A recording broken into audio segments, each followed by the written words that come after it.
कोकणामध्ये मुसळधार पावसाची नोंद आपल्याला गेल्या 24 तासांमध्ये दिसून आलेली आहे. त्याचबरोबर पुण्यालगतचे जे घाटमाथे आहेत तिथे सुद्धा अतिमुसळधार पावसाची नोंद झालेली दिसून येते.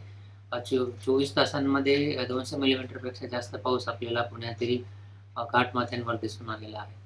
येणाऱ्या 5 दिवसांचा जर अंदाज बघाल तर येणारे 24 तास याच्यामध्ये नॉर्थ कोकण म्हणजे उत्तर कोकणातील काही जिल्ह्यांमध्ये रेड अलर्ट दिला गेलेला आहे आणि पुण्यालगतच्या घाटमाथ्यांना सुद्धा रेड अलर्ट आहे. तिथे सुद्धा 200 मिलीमीटरपेक्षा जास्त पावसाची शक्यता आहे. मध्य महाराष्ट्र, मराठवाड्याचा जर विचार कराल तर मध्य महाराष्ट्रासाठी काही जिल्ह्यांसाठी येलो अलर्ट दिलेला आहे. म्हणजेच हेवी रेनफॉल किंवा जोरदार पावसाची शक्यता येणाऱ्या 24 तासांसाठी काही जिल्ह्यांमध्ये आहे. मराठवाड्याचा जर विचार कराल तर हलक्या ते मध्यम स्वरूपाच्या पावसाची शक्यता आहे आणि विदर्भामध्ये वादळी पाऊस होण्याची शक्यता आहे. म्हणजेच विजेच्या कडकडाटासह पाऊस होण्याची शक्यता विदर्भामध्ये येणाऱ्या 4 ते 5 दिवसांसाठी आहे. सर, एकंदरीत मागच्या 24 तासामध्ये पुणे शहर आणि जिल्ह्यामध्ये कशा स्वरूपाचा पाऊस झालाय आणि किती नोंद झालेली आहे आपल्याकडे? ओके. जसं मी सांगितलं की घाटमाथ्यांवर एक्स्ट्रीमली हेवी रेनफॉल म्हणजेच अतिमुसळधार पावसाची 200 मिलीमीटरपेक्षा जास्त पावसाची नोंद ही घाटमाथ्यांच्या बऱ्याच ठिकाणी झालेली दिसून येत आहे.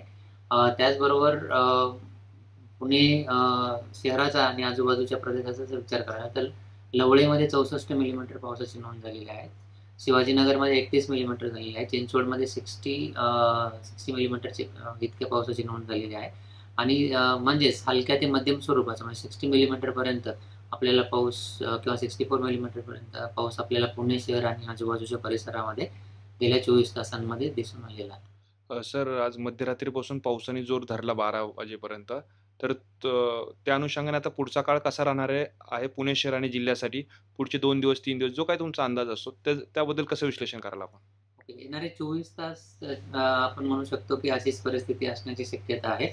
48 तासांमध्ये येणाऱ्या म्हणजे 48 ते असं म्हणता येईल की येणारे 2 ते 5 दिवस पुढचे 2 ते 5 दिवस असं जर बघितलं तर उद्या त्याची इंटेन्सिटी अजून थोडीशी कमी होईल, परंतु घाटमाथ्यावर जोरदार पावसाची शक्यता आहे आणि पुणे शहर आणि पुणे जिल्हा जर बघाल तर हलक्या ते मध्यम स्वरूपाचा पाऊस येणारे 4 ते 5 दिवस असण्याची शक्यता आहे.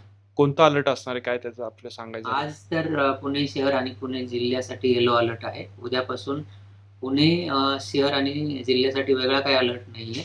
म्हणजे ग्रीन अलर्ट आहे, म्हणजे काही अलर्ट नाहीये. परंतु घाटमाथ्यांसाठी येलो अलर्ट दिला गेलेला आहे उद्यापासून. उद्या ऑरेंज आहे, परवापासून येलो अलर्ट दिला गेलेला आहे. म्हणजेच आज रेड अलर्ट आहे घाटमाथ्यांसाठी, उद्या ऑरेंज आणि परवापासून येलो अलर्ट असणार आहे. तर आज अतिमुसळधार पावसाची शक्यता घाटमाथ्यांसाठी आहे. उद्या जोरदार पाऊस पडण्याची शक्यता आहे आणि इतर दिवस जे आहे त्यावेळी त्याची तीव्रता अजून कमी होण्याची शक्यता आहे. सर, एकंदरीत तुम्ही पुणे शहर आणि ग्रामीण भागाचं देखील सांगितलं. सर्वाधिक लक्ष असतं मुंबईच्या दिशेने. तर मुंबईकरांसाठी कशा प्रकारचं आपल्याकडनं आहे अंदाज वगैरे त्याबद्दल काय? मुंबईकडे सुद्धा आज ऑरेंज अलर्टच आहे आणि त्याची तीव्रता अजून कमी होणार आहे. परवापासून तो येलो अलर्टवर